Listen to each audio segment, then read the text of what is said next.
There were a huge one. It was at the beginning of the incubator. The problem that we had is that we didn't have expert in the team. So we were a very small team. We were 7 people. Remember, now we're 30. And everybody was full of good intention, and everybody wanted to do their best, myself included. And we stepped in for expert role that were not our role.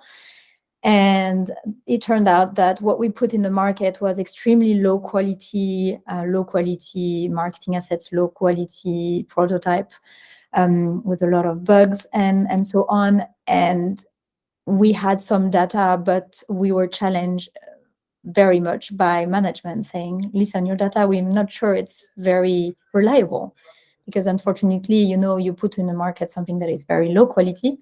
So that was a huge failure, and we had to redo everything from zero, and retest the market once we had the expert in the team.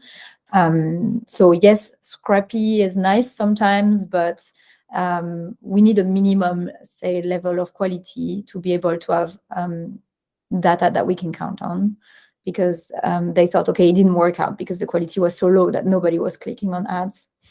So yeah, that was a failure, and we lost money in the run because I had the marketing campaigns live, but yeah, we didn't have that again, thanks God.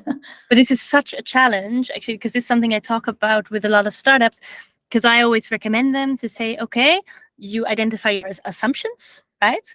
Then I challenge them to map them, right? And do this riskiest assumptions map where you put the riskiest ones at the bottom and everything that's more certain goes on top, right? So you can identify, okay, this is really my weak spot.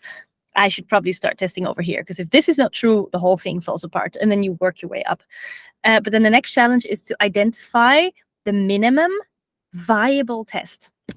And God, it's hard to figure out which is minimum, but also viable, because that's also an opinion game in the end, right? So I've been at this debate many times about what constitutes minimum and viable. And I think you can only answer that if you know very clearly who your target audience is again.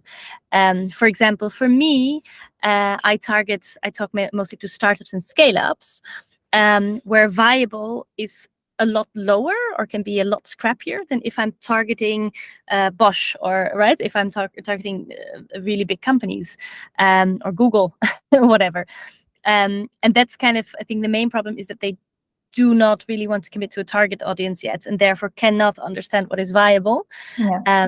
But it's a super hard balance to strike. So it's interesting that you say that as well.